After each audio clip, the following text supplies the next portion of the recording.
Right breaking news చూస్తున్న YCP నేత మాజీ డిప్యూటీ సీఎం అమ్జద్ బాషా సోదరుని పోలీసులు అరెస్టు చేశారు. అహ్మద్ బాషాను ముంబైలో అదుపులోకి తీసుకున్నారు పోలీసులు. లుకౌట్ నోటీసులో ఉన్న నేపథ్యంలో అహ్మద్ బాషాను ఇమిగ్రేషన్ అధికారులు అదుపులోకి తీసుకున్నారు. అనంతరం కడప పోలీసులకు అప్పగించారు. ముంబై నుంచి బెంగళూరు నుంచి కడపకు తరలించారు పోలీసులు. కడపలోని వినాయక్ నగర్ స్థలం విషయంలో దాడి చేసినట్లు అహ్మద్ బాషాపై కేసు నమోదైనట్లుగా సమాచారం. ఇక కడప కోర్టులో నేడు అహ్మద్ బాషాను హాజరుపరిచే అవకాశం కనిపిస్తోంది.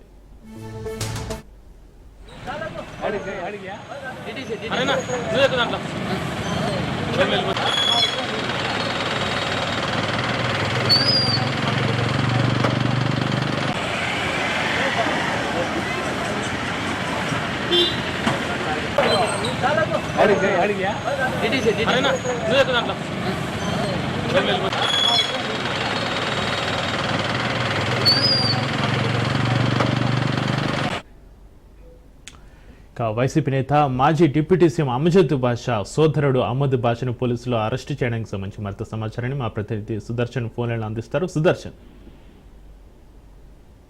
గతంలో టీడీపీ నాయకులపై అనుచిత వ్యాఖ్యలు చేశారన్న విషయంలో అహ్మద్ బాషాపై కేసు నమోదైంది. ఆ కేసుకు సంబంధించి ఆయన నిన్న ముంబైలో కడప పోలీసులు ఆయన్ను అదుపులోకి తీసుకున్నారు. అక్కడి నుంచి విమాన మార్గం ద్వారా బెంగళూరుకి తరలించారు. అక్కడి నుంచి ఈ రోజు ఉదయం కడపకు తీసుకొచ్చారు. ప్రస్తుతం కడపలోనే అహ్మద్ బాషా పోలీసుల అదుపులో ఉన్నాడు. అయితే ఎక్కడున్నాడు ఏంటనే విషయాన్ని పోలీసులు గోప్యంగా ఉంచుతూ ఉన్నారు. ఉదయం నుంచి కూడా అహ్మద్ బాషా ఏ స్టేషన్ లో ఉన్నాడనే విషయం కనీసం వాళ్ళ బంధువులు కానీ వైసీపీ కార్యకర్తలు తెలుసుకోవాలని ప్రయత్నం చేసినప్పటికీ కుదరడం లేదు.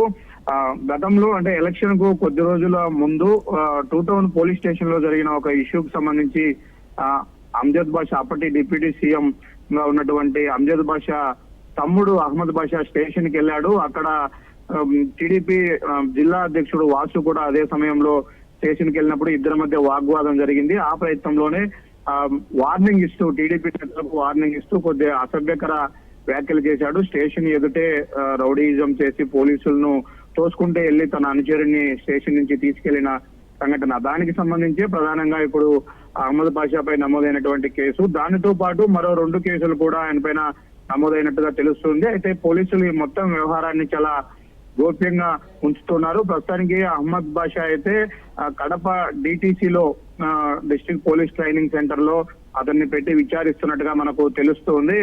ఈ రోజు ఖచ్చితంగా మెజిస్ట్రేట్ ముందు హాజరుపరిచే కంటే ముందుగా మరిన్ని వివరాలు ఆయన నుంచి సేకరించడం కోసం పోలీసులు రహస్యంగా విచారణ చేస్తూ ఉన్నారు. అయితే ఉదయాన్నే అహ్మద్ బాషాను కడపకు తీసుకొచ్చినారన్న విషయం తెలుసుకున్నటువంటి కొంతమంది వైసీపీ కార్యకర్తలు ఆయన ఫాలోవర్స్ అందరూ కూడా చిన్న చౌక్ పోలీస్ స్టేషన్ దగ్గరికి వచ్చి కొంత అక్కడ హడావిడి చేశారు. అయితే అక్కడ స్టేషన్ లో అహ్మద్ బాషా లేడనే విషయం తెలుసుకుని వాళ్ళు వెనుదిరిగినటువంటి పరిస్థితి. అయితే దీని నేపథ్యంలో కడపలో కొంత ఉద్రిక్త వాతావరణం నెలకొనే పరిస్థితులు ఉంటాయని ఎక్స్పెక్ట్ చేసినటువంటి పోలీసులు గట్టి బందోబస్తును ఏర్పాటు చేశారు. ఎక్కడ కూడా ఎలాంటి అవాంఛనీయ సంఘటనలు జరగకుండా చర్యలు తీసుకుంటూ ఉన్నారు.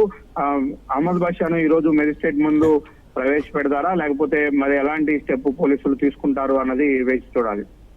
అయితే సుదర్శన్, అహ్మద్ బాషా అరెస్టు పైన వైసీపీ నేత మాజీ డిప్యూటీ సీఎం అమ్జద్ బాషా ఏమైనా స్పందించారా? ఆయన ఇంతవరకు అయితే అఫీషియల్ గా ఏమీ స్పందించలేదు. ఉదయం కూడా ఆయన ఏమి స్టేషన్ దగ్గరికి వచ్చినటువంటి పరిస్థితి లేదు. సీరియస్ గా కోర్టులో ముందస్తు బెయిల్ కోసం ట్రై చేస్తున్నట్టుగా మనకు సమాచారం అందుతుంది. దానికి సంబంధించి ఇప్పటికే పర్సనల్ లాయర్స్ తో పాటు పార్టీకి సంబంధించినటువంటి లీగల్ టీమ్ తో కూడా ఆయన చర్చిస్తున్నట్టుగా మనకు సమాచారం అందుతుంది. అయితే గతంలో అహ్మద్ బాషా చేసినటువంటి వ్యాఖ్యలకు సంబంధించి వీడియో ఫుటేజ్ ఉంది. చాలా మీడియాలో కూడా ఆ వీడియో ప్లే అయిన నేపథ్యంలో పోలీసుల దగ్గర పక్కా ఎవిడెన్స్ ఉంది. దాని మేరకే కేసు నమోదైంది కాబట్టి అంత ఈజీగా బెయిల్ వచ్చే అవకాశాలు లేవని ఒక డిస్కషన్ కూడా జరుగుతుంది. అయితే దీనికి సంబంధించి నేరుగా టీడీపీ జిల్లా అధ్యక్షుడు ప్రస్తుతం polit bureau member Kadapa MLA Madhavi Reddy భర్త అయినటువంటి శ్రీనివాసులరెడ్డి ఫిర్యాదు ఇచ్చారని బయటికి సమాచారం వస్తున్నప్పటికీ ఆయనే ఫిర్యాదు చేశాడా లేకపోతే ఆ పార్టీకి సంబంధించిన వాళ్ళు ఎవరైనా ఫిర్యాదు చేశారా అన్నది ఇంకా తెలియాల్సి ఉంది. వైసీపీ నుంచి అయితే అఫీషియల్ గా ఎవరు దీని మీద ఇప్పటి వరకు స్పందించలేదు. వాళ్ళు ఎంతసేపు ఉన్నా కూడా ఎలాగూ ప్రభుత్వం తమది కాదు కాబట్టి ఖచ్చితంగా పోలీసులు కొంత అగ్రెసివ్ గా వెళ్లే అవకాశం ఉంటుంది అన్న ఎక్స్పెక్టేషన్స్ తోనే వాళ్ళు కోర్టులో ముందస్తు బెయిల్ కోసం ట్రై చేస్తున్నట్టుగా మనకు సమాచారం అందుతోంది. Right, thank you Sudarshan.